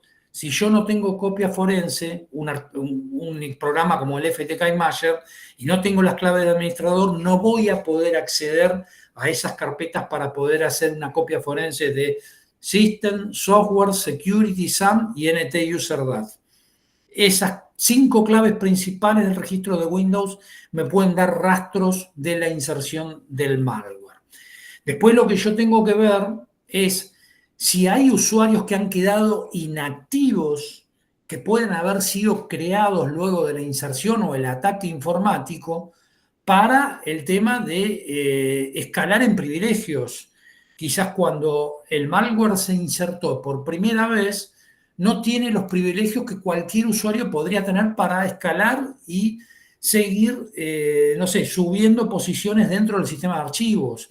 Entonces, un malware puede de alguna manera haber creado un usuario adicional dentro del Windows o el Linux, o puede haber usado algún usuario que nosotros lo tenemos inactivo. Todas esas auditorías hay que hacerlo, ¿sí? Bueno, y cualquier rastro que el atacante pueda haber dejado en manipulación de archivos y carpetas. Es muy común que los ransomware por ahí hagan multiplicidad de los archivos exe que mantienen privilegios. Esos archivos por ahí saben localizarse en las carpetas temporales que pueda tener el sistema operativo, como Windows Temp o una carpeta Temp que nosotros tengamos. Entonces, es bueno también hacer una copia forense de esas carpetas si es que el malware se activó en una determinada carpeta. Algo que es muy común desde hace mucho tiempo y que nos da mayores prestaciones que el levantar el administrador de tareas dentro de un Windows es esta herramienta que se llama Process Explorer, que nos va a traer una vista muy parecida a lo que es el administrador de tareas cuando lo levantamos en Windows, pero nos va a dejar hacer algún análisis más de algún proceso como los que podemos llegar a estar viendo ahí, respecto de si yo, por ejemplo, ahí que está marcado el conhost, quisiera ver qué puertos de comunicación está abriendo, si son puertos extraños, si tiene firma digital o no, incluso si yo sospecho de ese puerto porque yo ya examiné qué puertos de comunicaciones abrió, si tiene firma digital o no, y si no tiene firma digital, ya lo pongo entre sospecha. Yo tengo una herramienta para que ese archivo yo lo puedo mandar al sitio Virus Total, y el sitio Virus Total, con el solo cálculo del hash, cuando yo se lo envíe al proceso, me va a decir qué malware es el que está infectando en ese momento este sitio. Yo, de todas maneras, al margen de lo que me pueda llegar a decir Virus Total, lo que hay que hacer es, una vez que tengo categorizado, ya sea por indicios que me puedan parecer a mí o porque lo llevé a Virus Total y Virus Total me dijo, lo que habría que hacer es un dump de ese proceso para llevármelo. La herramienta Process Explorer tiene un comando que se llama dump y me lo llevo junto con todos los comandos que me estoy llevando en tiempo real. ¿Sí? Bueno, esta es una, mira, justo César, que preguntaron cómo se hace una imagen forense. Esto es una muestra de cómo hay que hacer la captura de memoria RAM con FTK Imager. Directamente uno tiene la herramienta portable del FTK, no la herramienta que se instala, sino la portable. Hay herramientas portables que por ahora se consiguen. La dispone uno en el pendrive, la ejecuta y directamente ahí eso que está circulado es el lugar en donde hay que ir a hacer clic para efectuar la captura de memoria RAM. Lo mismo con el FTK, yo voy a anexar el disco C del host que estoy de alguna manera inspeccionando y al cual le quiero sacar las evidencias. Y bueno, obviamente me van a tener que otorgar la clave de administrador. Me voy a ir a donde están las claves del registro. Ahí estamos viendo la clave de System, y con la herramienta Export sobre un botón derecho de System me lo voy a disponer en el pendrive y me lo llevo ya para mi análisis. Lo mismo que todas las ramas que componen el registro, System, Software, cualquiera de ellas. ¿Sí? Hay otras herramientas, hoy están menos disponibles para el público común, que es la de Magnet Forensic. Una herramienta para hacer análisis forense es el Axiom Magnet, pero tiene una herramienta para captura de memoria RAM. Generalmente los productos gratuitos, uno hoy Magnet tiene que disponer de un correo corporativo y quizás tenga que demostrar de que tiene algún producto Magnet adquirido para que uno pueda obtener sus herramientas gratuitas. Es lamentable lo que ha hecho Magnet, pero bueno, es una herramienta con la cual también se puede capturar memoria RAM. Esta es una muestra de Autopsy con una imagen cargada, una imagen de disco en formato E01, y uno con los módulos de ingesta que uno ya le tiró. Autopsy clasifica, como se ve ahí en Extracted Content, se ven los resultados que se pueden llegar a visualizar dentro de una imagen forense. por ejemplo, ahí estoy viendo los últimos archivos que se abrieron en ese host, que nos pueden dar una idea de por dónde puede haber venido, si ese fue, supongamos, la computadora que recibió el phishing, en qué momento y a través de qué archivo puede haber venido el phishing que se perpetró. Y hay muchas más cosas como pueden llegar a ser el historial de navegación, los elementos USB que se insertaron en el sistema. Si hay archivos de email, aparecen acá donde dice email messages. Bueno, Autopsy da muchas cosas, es más, lo que da también es la construcción de una línea de tiempos que nos genera un gráfico de barras para que nosotros podamos correlacionar las horas de los diferentes eventos y una buena construcción del reporte. Obviamente ahí está, yo pongo el link para que uno lo pueda descargar, ¿sí? Lo que es el Encase Forensic, que hoy está en manos de la empresa OpenText, y si bien puede llegar a tener algunas visualizaciones parecidas a lo que es el Autopsy, pero es un software que para utilizar todas las bondades que tiene requiere una instrucción que es tan cara como poder comprar de vuelta el producto. Así que, pero bueno, yo lo dispongo porque es uno de los software que viene desde hace muchos años con el tema de la informática forense, a pesar de que hoy por ahí Action Magnet tomó un poco el terreno de algo un poco más didáctico para hacer un análisis forense. El OpenText Encase necesita pagar los cursos y los cursos son de un primer nivel 1, nivel 2 y hasta un nivel avanzado 3, son bastante caros para poder realizarlos. Bien, este es el Action Magnet, el que hoy más o menos tiene una muy buena prestación. No es muy difícil de configurarlo, es un reporte siguiente y después a esperar los resultados. No requiere tanto entrenamiento como el Autopsy, pero bueno, también tiene un costo bastante caro, ¿sí? Si querés vamos con un par de preguntas, César, y Sí, después perfecto. seguimos con un poco de infoscopia y terminamos. Dale, acá tengo algunas registradas. La primera ¿es recomendable utilizar herramientas de inteligencia artificial para análisis forense? Interesante pregunta. Sí, a ver, yo no estoy en contra de utilizarla, no estoy, pero más que nada, si yo tuviese que llevar adelante un laboratorio de informática forense, yo me guiaría por la inteligencia artificial para que mejore lo que ya sabemos. Es decir, no para que de alguna manera me maneje a mí el Autopsy, el Encase, el Action, sino, por ejemplo, yo tengo que correlacionar varios elementos de diferente naturaleza que me disponga, por ejemplo, yo le diría a la inteligencia artificial, ¿qué te parece si creo un caso de Autopsy con las 3 imágenes forenses que hice, más los contenedores de base de datos que saqué de un servidor? ¿Qué te parece configurarlos y con qué módulos de Autopsy lo harías? Esa pregunta le haría yo. No que ellos interactúen con la prueba, independientemente de que hoy están viniendo muchas cosas que ya incluyen la inteligencia artificial. De hecho, mi tesis de ciberdefensa, que estoy próxima allá a que el tribunal me llame para mi defensa, yo me dediqué al tema de los sistemas de videovigilancia de nuestros aeropuertos.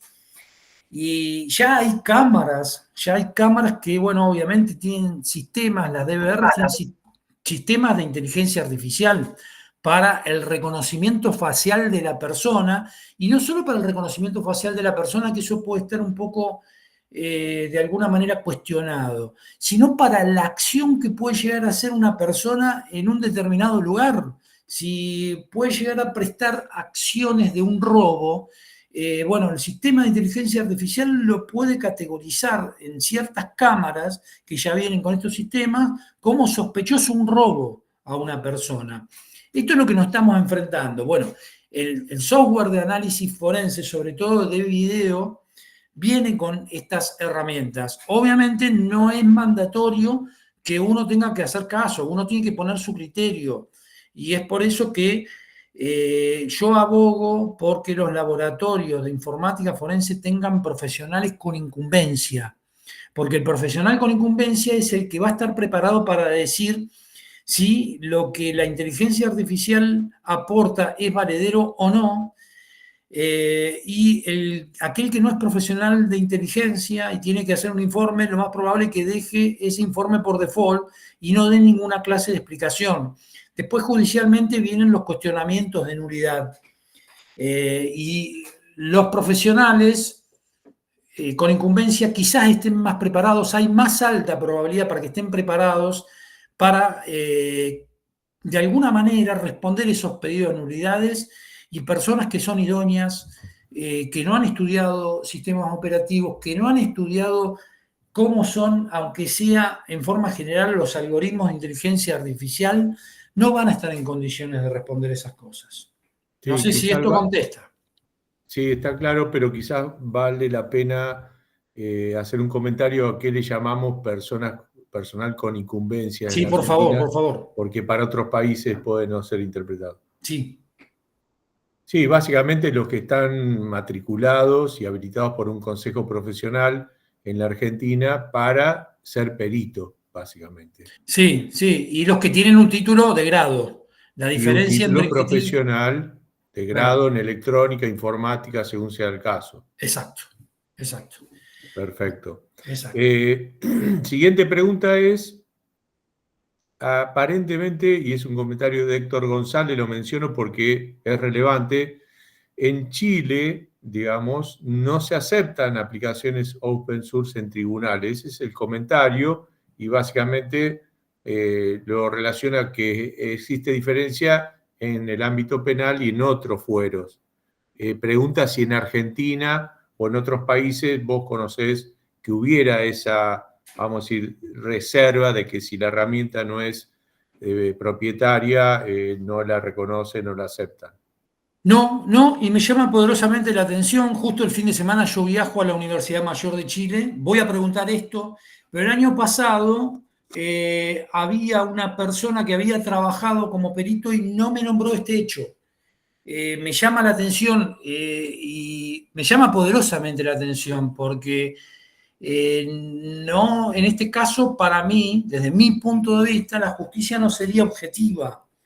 No sería objetiva, y lo que tiene que procurar la justicia es ser objetiva.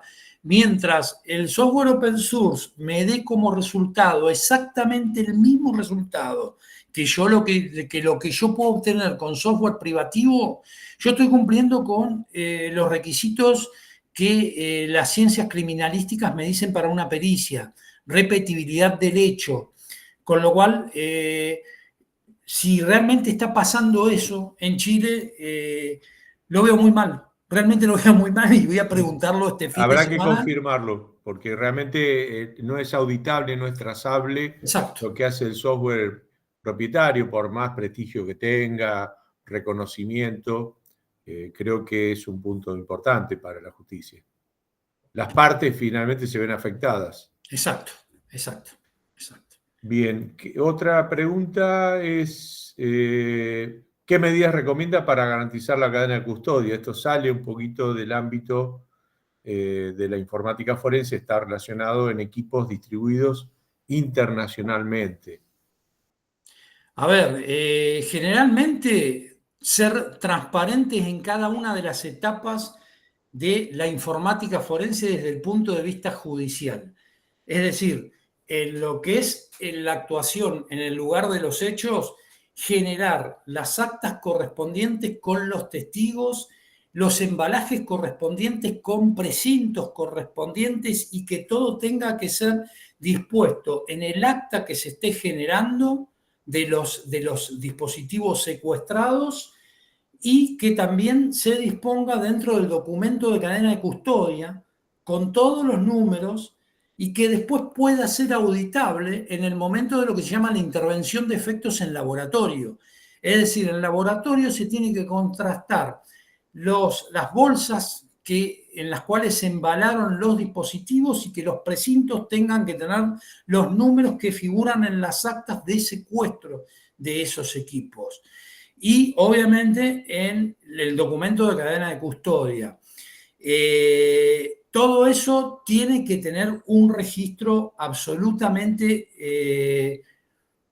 riguroso y que tiene que ser auditable no solamente por los peritos oficiales, sino por los peritos de parte que estén dentro del proceso.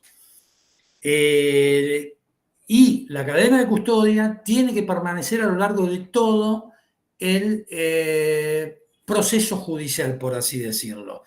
Ejemplo, si después de que yo de alguna manera secuestré un elemento de computadora y en el laboratorio ya tengo las imágenes forenses, me independizo ya de la computadora, quizás el que sea custodia todavía de la computadora puedo llegar a ser yo, pero por ahí puedo remitir la computadora hacia el juzgado.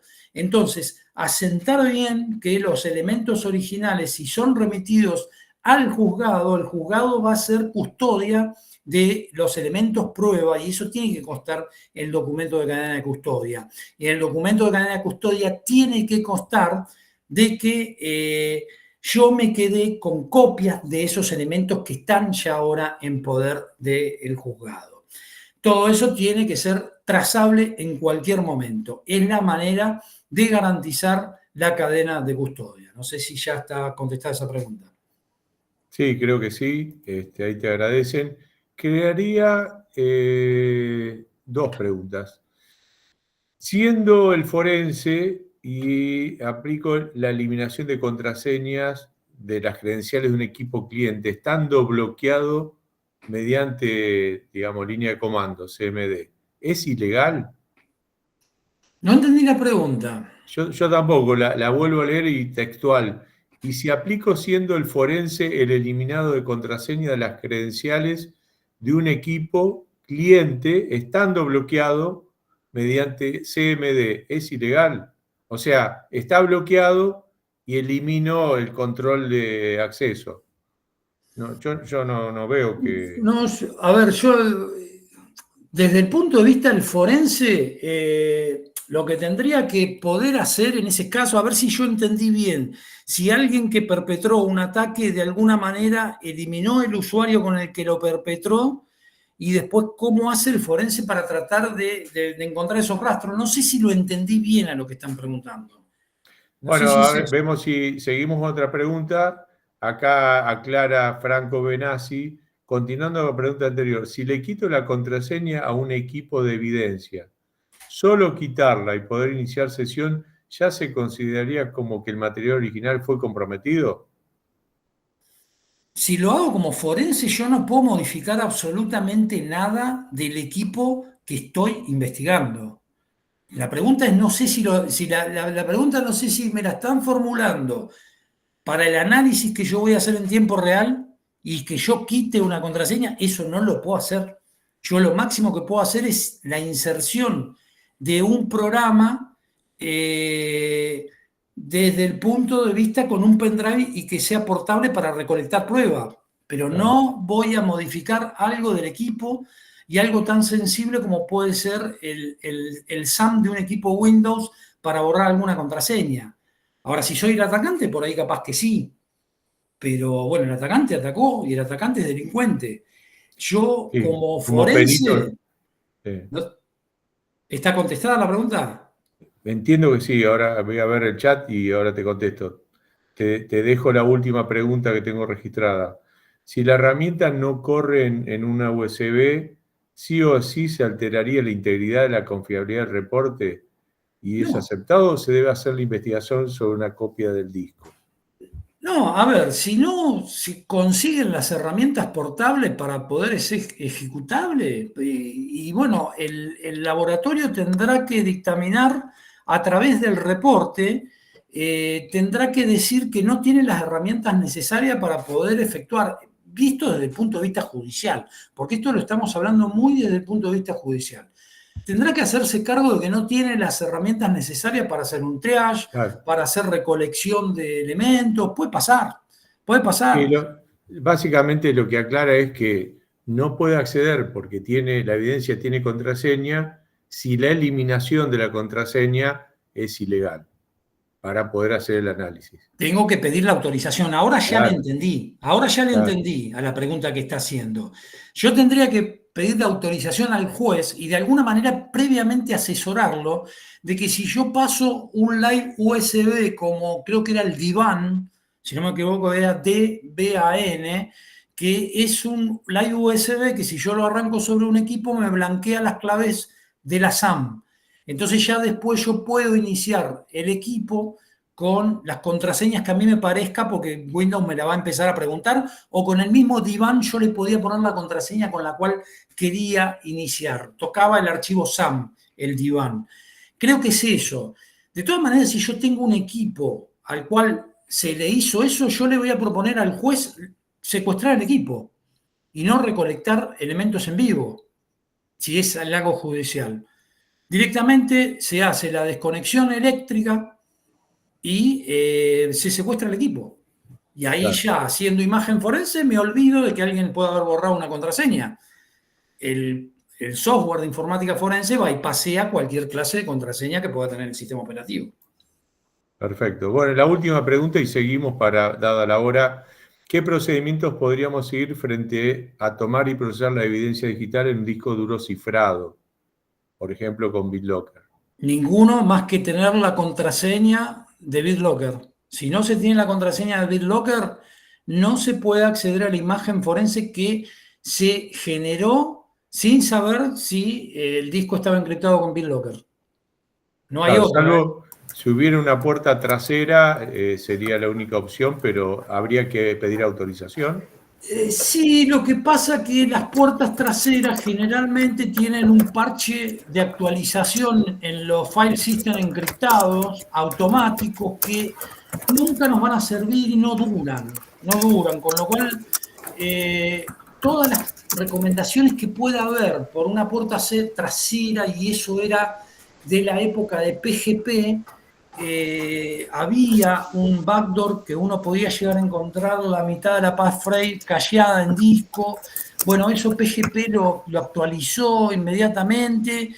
Hoy en día hay pocos productos que tratan de desencriptar un BitLocker, pero uno tiene que valerse de una copia de memoria RAM en donde la passphrase esté cacheada en la memoria RAM. No hay manera práctica si no se tiene la passphrase de desencriptar la imagen forense encriptada. Bueno, perfecto. Yo diría que avancemos porque nos quedan 15 minutos más o menos, Pablo. Okay. Por favor, Guillermo Balcazar, si puede silenciar su micrófono. Sí, hay mucho ruido. Bien. En el año 2018, junto con César, que era el director de este proyecto que vamos a hablar un poquito ahora, el Infoscopia, me convoca a mí, porque yo en ese momento estaba en lo que era el taller de informática forense, del laboratorio de informática forense de la Facultad de Ingeniería del Ejército, para integrarme a esto que iba a tener, o mejor dicho, tuvo un proyecto para la creación de una metodología general que la denominamos Infoscopia para la detección de ciberataques a través de un cierto modelo de procesos.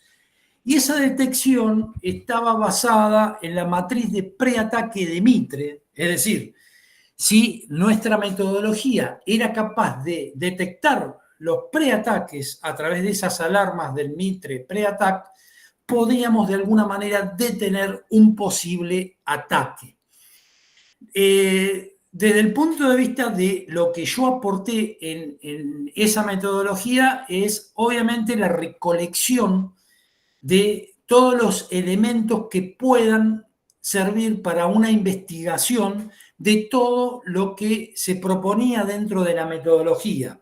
La metodología proponía un armado de un sistema de aprendizaje selectivo que iba de alguna manera aprendiendo de todos los logs que puede llegar a tener un sistema insertado dentro de una configuración de red que haya que censar automáticamente, y a partir de todos esos patrones de pre-attack, la metodología iba a estar compuesta por un aprendizaje selectivo de machine learning, inteligencia artificial, llámenla como quiera, y a partir de ese momento se iban a categorizar los logs de preataque, aquellos que pudiesen conformarse como ataque, para que de alguna manera después pudiesen también categorizarse para la investigación de la respuesta anti-incidente.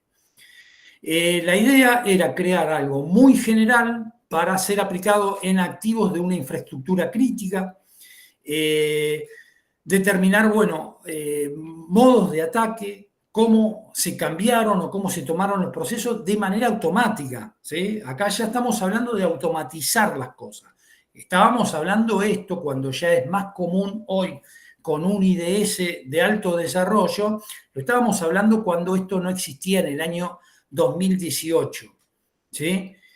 Esta era más o menos el esquema que tuvimos con Infoscopia en aquella época, con César y con todos los que integramos el proyecto, que fue un proyecto que terminó con un paper de conformación. Está toda la red de aprendizaje selectivo, está todo el tema de la extracción de los diferentes lugares de la red, y está, cuando está el aviso de amenaza en proceso, tiene que resguardarse en forma forense para su análisis posterior, ¿sí? Y eso guardado en una base de datos en donde está todo el resguardo forense de alguna manera, y cuando hablo de resguardo forense es con copia forense, conservación de atributos y con el hash de los diferentes logs que se resguardan y se categorizaron como preataque o ataque. Todo esto tiene una realimentación, ya sea si el ataque está categorizado como tal o si la red de aprendizaje selectivo tiene que seguir de alguna manera retroalimentándose de todos los logs de nuestra infraestructura para seguir aprendiendo de los diferentes patrones que lo toma. Por ejemplo, tomamos en ese momento para el caso de sharpshooter y otras amenazas que se ensayaron con un par de máquinas virtuales. Para todo el tema de análisis de logs, no llegamos a tener la programación de la red de aprendizaje selectivo, pero bueno, utilizamos en ese momento todo lo que es Kibana, Elasticsearch y Logstash para categorizar los logs. Los logs eran de diferentes fuentes, con lo cual usamos un appliance que se llama FluentD, que lo que hace es, independientemente de la naturaleza de los logs, lo normaliza y lo metía al Elasticsearch, con lo cual teníamos todos los logs de alguna manera normalizados, ¿sí? La idea es tomar de cada punto de la infraestructura de red los logs que tengan que alimentar tanto al esquema de aprendizaje selectivo como a las bases de datos forense cuando la alerta esté configurada.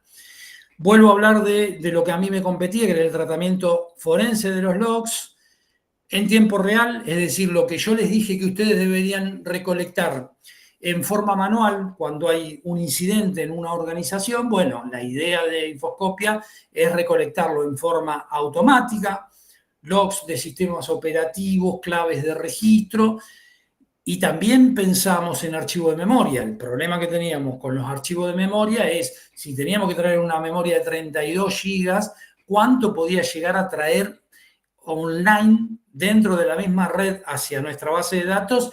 Y si era aconsejable traer toda la memoria RAM. Quizás desde el punto de vista de la memoria RAM lo que se puede llegar a hacer es un string, largar un comando string y traer lo resultante del comando string que nos puede traer los patrones de un malware, y con eso reducir un poco el tamaño de la memoria RAM, ¿sí? Pero siempre desde el punto de vista forense es resguardando todo lo que compete respecto a los atributos de origen, ¿sí? Todo esto es lo que nosotros pensamos que había que recolectar. Y respecto a la memoria, bueno, ¿qué podíamos recolectar? Pero siempre pensando y basándonos en lo que es el modelo Eureka, que es un desarrollo de un alumno de la Facultad de Ingeniería del Ejército, Mariano Mesina, que trató de cómo, de alguna manera, en lugar de hacer una captura general de la memoria, refinarla con stream y poner filtros para que uno pudiese traer lo que más necesita. Obviamente, archivos de eventos, EBT y EBTX, y archivos en /log, por ejemplo, para servicios como pueden llegar a ser Apaches y MySQL, que acá no lo nombro, ¿sí? Elementos de fronteras de red, firewall, proxy, routers, EPS y DS, ¿sí? Host bastiones, como pueden llegar a ser Gateway, HONA y POTS, ¿sí? De zonas DMZ, zonas SCADA. Y cuando estamos hablando de redes industriales, el gran problema era que nosotros no podíamos insertar programas que pudiesen de alguna manera llevar un ataque de denegación de servicio a la propia red OT. Es decir, nosotros no podemos largar, así como largamos en una red IT, un Nmap, porque el Nmap, de alguna manera, en redes SCADA, puede lograr una denegación de servicio con el reseteo de los PLCs.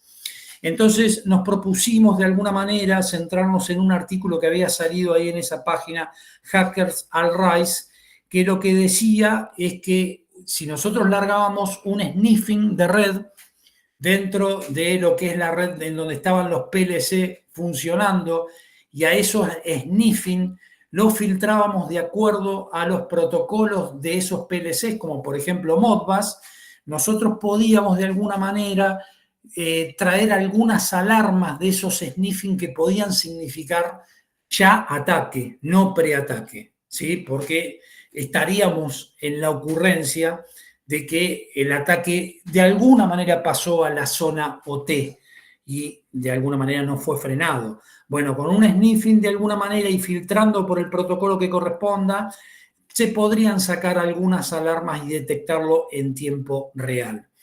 Si nosotros usamos Wireshark, bueno, Wireshark trae los filtros para cada uno de los protocolos de los PLCs que estemos manejando. El Modbus es el protocolo más conocido de PLCs, creo que es el de Siemens. Si hay ciertos filtros que se apliquen dentro de un Wireshark, como por ejemplo este que vemos acá, Modbus Diagnostic Code 4, si la central de Ucrania, que no me acuerdo cómo se llamaba el ataque, hubiese tenido este filtro y un esnifeo con este filtro, de alguna manera podría haber detectado el ataque que tuvo sobre, creo que fue sobre las centrales eléctricas en año 2016, 2017, no me acuerdo. Otros filtros que se podían detectar 14 y 15, básicamente para bloquear la generación de energía. Y se concentró en un tipo de protocolo. Bien, bien. El artículo habla sobre ese ataque que estás haciendo referencia, César, que si un sniffing hubiese tenido un filtrado de alguna de estas cosas, se podría llegar a haber evitado. Entonces, es lo que se propone para una zona OT. Un sniffing es un programa de los más pasivos, se larga en un host y estando bien configurada la red, se pueden snifear y tener todos los paquetes que por ahí circulan. Solamente después hay que saber qué se hace cuando se detecta esas alarmas, ¿sí? De un modo gráfico se puede hacer con Wireshark y si no se puede hacer con un TCP-dump, que es el comando más generoso para utilizar cuando se hace un sniffing en redes. Así que bueno, y después todo tiene que ser enviado, bueno, a la red de aprendizaje selectivo. Nosotros en Infoscopia lo hicimos con Kibana, Elasticsearch y Logstash para poder generar digamos, el resguardo de la zona OT también, pero previo a una normalización. Estas últimas pantallas, bueno, cuando es el caso de Linux, hacer una recolección con un CP-P, y un hash, obviamente, de lo que se copia, eso llevarlo a la base de datos, tener como normativa de referencia las normativas de recolección 27037 y la 27050, que es la más nueva, que habla un poquito más del triage. Y obviamente la recolección forense y el análisis puede dar después lugar a que las autoridades de encontrar algo puedan tener la decisión de judicializar los incidentes o no. Listo, están mis redes sociales ahí.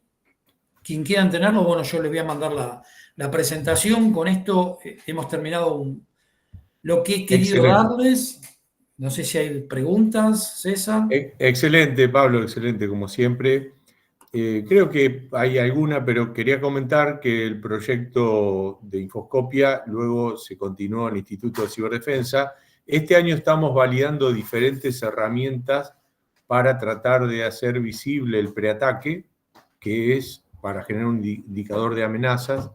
Y tenemos presentado para el año que viene un proyecto derivado que es la preselección de la tecnología de inteligencia artificial open source que nos permitiría utilizar para generar el aprendizaje selectivo. Y un proyecto derivado que va a ser el entrenamiento del componente de IA para el aprendizaje selectivo. Así que sobre esa génesis generamos nuevos avances con proyectos complementarios, ahora con el potencial que nos da el software de inteligencia artificial, por supuesto, con un análisis de la génesis, que es el algoritmo, la implementación, la revisión de código, que es una tarea ardua, pero que en ciberdefensa lo necesitamos. Bueno, creo que cerrando, felicitarte y agradecerte, Pablo. Acá, más que aplausos, hay elogios, además de Muchas aplausos. Gracias.